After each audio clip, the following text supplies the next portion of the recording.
Right, you are joining me now in another ghost investigation, and it's in my house. Now, I'm really apprehensive.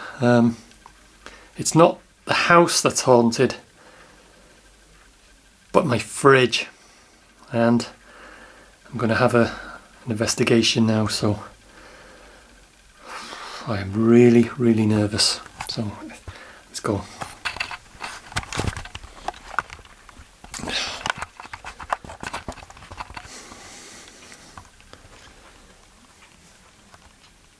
There it is.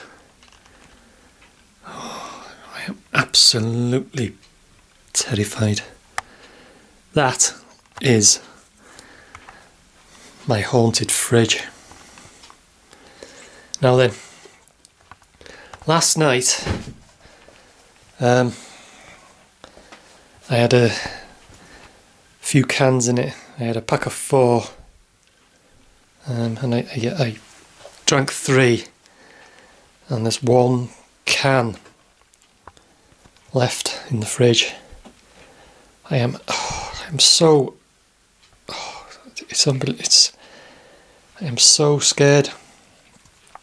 This fridge is genuinely haunted. Anyway, I'm going to attempt now to open it. Oh no. Anyway, here goes.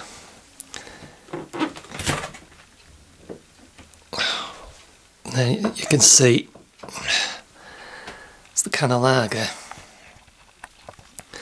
that's been in there all night.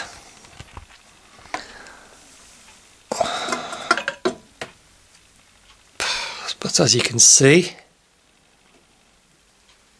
the top's open and it's empty. Bastard!